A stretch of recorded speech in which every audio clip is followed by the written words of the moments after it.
नमस्कार। हर हर महादेव। जय माँ लक्ष्मी, जय माता पार्वती।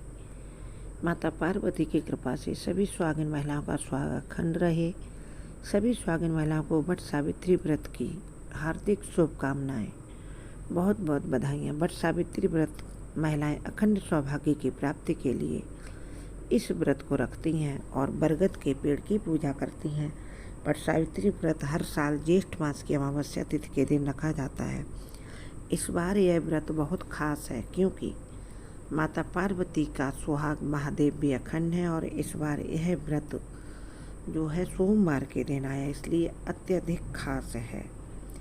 चलिए सुनेंगे इस कथा के बारे में। सबसे पहले जान लेते हैं विशेष महत्व क्या है।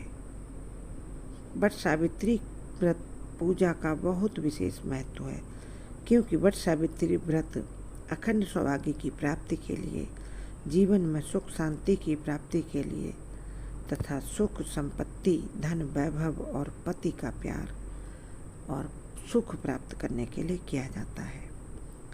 और इस दिन सुहागिन महिलाएं बरगद के पेड़ की पूजा करती हैं और इस बार यह व्रत 26 मई को रखा जाएगा। पूजा करते समय वट सावित्री की व्रत कथा पढ़ना या सुनना बहुत जरूरी होता है, वरना पूजा अधूरी मानी जाती। तो चलिए जानते हैं कथा के बारे में। जानने से पहले एक रिक्वेस्ट, हमारे चैनल को सब्सक्राइब करना ना भूलें, वीडियो को लाइक शेयर ज़रूर करें तथा हमारे चैनल के अन्य वीडियो भी देखें और जुड़े रहें। और कमेंट बॉक्स में जय माँ पार्वती हर हर महादेव अवश्य लिखें। वट सावित्री व्रत कथा बहुत ध्यान से सुनिए। एक प्रचलित कथा के अनुसार, पौराणिक एवं प्रचलित वट सावित्री व्रत कथा के अनुसार राजर्षि अश्वपति की एक ही संतान थी सावित्री। सावित्री ने वनवासी राजा द्युमत्सेन के पुत्र सत्यवान को अपने पति के रूप में चुना था। लेकिन जब नारद जी ने उनके पिता को बताया कि सत्यवान अल्पायु है, फिर उनके पिता के कहने पर भी सावित्री ने अपना निर्णय नहीं बदला। वह बोली, मैं अपने पति का चुनाव कर चुकी हूँ और जीवन में एक ही बार पति का चुनाव करना चाहिए। अब हमारा पति जैसा भी है, मेरा पति वही है, मुझे वही स्वीकार है। इस प्रकार उनके पिता नाराज हो गए और समस्त राज वैभव त्याग कर, अपने राज के सुख को त्याग कर, सावित्री अपने पिता के राजमहल को छोड़कर सत्यवान के साथ उनके परिवार की सेवा करते हुए वन में रहने लगी। वन में एक झोपड़ी थी, उसमें सावित्री रहती थी और सत्यवान प्रतिदिन लकड़ी काटने जाते थे। लकड़ी काट कर जो भी लेकर आते थे उससे भोजन सबका बनता था, सबके लिए, सबका परिवार का भरण पोषण होता था। एक बार सत्यवान लकड़ियाँ काटने जंगल गए, वहाँ वह मूर्छित होकर गिर पड़े और उस दिन सावित्री को कुछ ऐसा आभास होने लगा था कि हमारे पति की जो है वह स्वास्थ्य सही नहीं है, इसलिए सावित्री उनके साथ गई थी। सावित्री ने वट वृक्ष के नीचे अपने पति का सिर अपनी गोद में रख लिया और उन्हें लिटा दिया। काटते काटते लकड़ियाँ मूर्छित हो गई तो वहीं वट वृक्ष था, उसकी घनी छाया थी, वहीं पर सावित्री जी बैठ गईं और अपने पति का सिर अपनी गोद में रखकर उनको लिटा लिया। उसी समय यमराज सत्यवान के प्राण लेने आए। उस समय क्या दिखाई पड़ता था कि यमराज आ रहे हैं, प्राण लेने आए हैं। अभी हम लोग जान नहीं पाते कब आए और कब चले गए। यमराज प्राण लेने आए। सावित्री ने उनको झुककर प्रणाम किया बड़ी विनम्रता के साथ और कहा कि हे यमराज, आप हमारे पति के प्राणों को क्यों लिए जा रहे हैं। यमराज ने जवाब नहीं दिया। सावित्री के पति को यमराज सत्यवान यानी सावित्री के पति को लेकर के यमराज दक्षिण दिशा की ओर चल पड़े। सावित्री भी उनके पीछे पीछे चल दी क्योंकि सावित्री जी ने पूछा, क्यों ले जा रहे हो हमारे पति को। उन्होंने जवाब नहीं दिया। अब यमराज ने थोड़ी देर बाद देखा कि अरे हमारे पीछे कौन आ रहा, देखा सावित्री आ रही है। तो उन्होंने कहा, हे पतिव्रता नारी सावित्री, तुम्हारी सीमा पृथ्वी तक ही सीमित है। पृथ्वी तक ही पत्नी अपने पति का साथ देती है, अब तुम वापस लौट जाओ। सावित्री ने कहा, जहाँ जहाँ मेरे पति जाएंगे रहेंगे, मैं वहीं वहीं जाऊंगी और मैं वापस नहीं लौट सकती। मुझे भी वहीं रहना है, यही मेरा पत्नी धर्म है। यमराज के कई बार मना करने पर सावित्री नहीं मानी।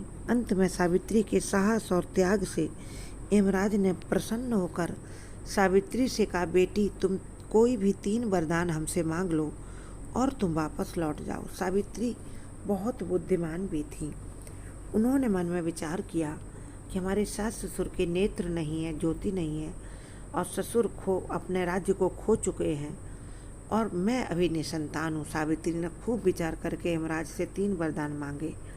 उन्होंने कहा, हमारे सास ससुर की नेत्र ज्योति वापस आ जाए, उन्हें दिखाई देने लगे तथा हमारे ससुर का खोया हुआ राज्य जो शत्रुओं ने उस पर कब्जा किया वह मुझे वापस मिल जाए और अपने पति सत्यवान के 100 पुत्रों की माँ मैं बनूं। यह वरदान मुझे दे दीजिए। तीनों वरदान यमराज ने सुने, ध्यान नहीं दिया कि आखिरी वरदान क्या मांगा। यमराज ने तथास्तु कह दिया, ऐसा ही होगा। और यमराज सत्यवान के प्राणों को लेकर आगे बढ़ते जा रहे थे। सावित्री ने झुककर प्रणाम करते हुए कहा कि हे पिता समान धर्मराज, आप हमारे पति को ले जा रहे हैं, मैं क्या करूं? मुझे इनके पीछे ही आना होगा। यमराज जी ने कहा कि सावित्री आगे मत बढ़ो, मैं तुम्हें वरदान दे चुका हूं, तुम वापस लौट जाओ। तब सावित्री ने कहा, हे पिता समान धर्मराज प्रभु यमराज, मैं एक पतिव्रता स्त्री हूँ और आपने मुझे 100 पुत्रों की माँ होने का वरदान दिया, आशीर्वाद अभी अभी दिया है। मैं अपने पति के बिना कैसे पुत्रों की प्राप्ति कर सकती हूँ? यह सुनकर यमराज को एकदम से सिर चकराने लगा। वह समझ नहीं पाई कि मैंने जल्दी में ऐसा वरदान कैसे दे दिया, लेकिन वह अपने वरदान के वचन में बंध चुके थे, इसलिए उन्हें सावित्री की वाक चातुरी से, उनकी बुद्धिमानी से प्रसन्न होकर सत्यवान के प्राण छोड़ने पड़े। सावित्री उसी वट वृक्ष के पास आईं जहाँ उसके पति का मृत शरीर लेटा हुआ था।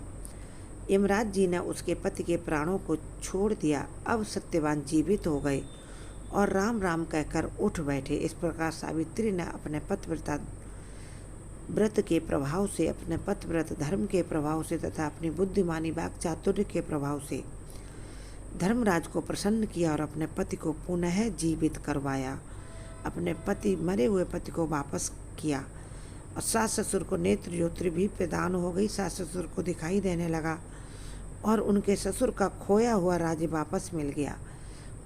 उनके ससुर के मित्र राजा उनके पास जंगल में आए और बोले, चलो हम तुम्हारा साथ देंगे, तुम अपने राज्य पर चढ़ाई करो, अपना राज्य वापस करो। इस प्रकार सावित्री के ससुर को जब दिखाई देने लगा, उन्होंने राज्य पर चढ़ाई कर अपना राज्य वापस लिया। आप हमारे चैनल को जरूर सब्सक्राइब करें, वीडियो को लाइक शेयर करें। इस प्रकार सावित्री के ससुर को खोया हुआ राज्य भी वापस मिला, सास ससुर की नेत्र ज्योति वापस आई और पति के प्राण भी वापस मिले। वह 100 पुत्रों की माँ बनी। वह यह कथा जो सुनेगा उसका पति अमर रहेगा। जय माँ लक्ष्मी।